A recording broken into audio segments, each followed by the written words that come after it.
Are you looking for to fix Instagram map option not showing? Then here's a few simple steps on how you can easily fix this issue. So without any further delay, let's jump right into the video.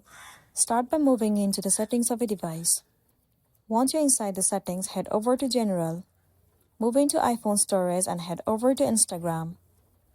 Click on Offload App. Once again, tap on Offload App. Offloading app will clear all of the cache and the storage of the application. It will also remove all of the unwanted bugs and make your application run smoothly. This might also fix the issue that you have been facing.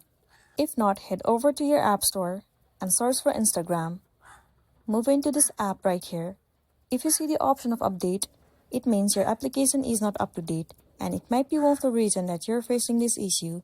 So simply click on update and update the application to the latest version. After that, you'll be good to go.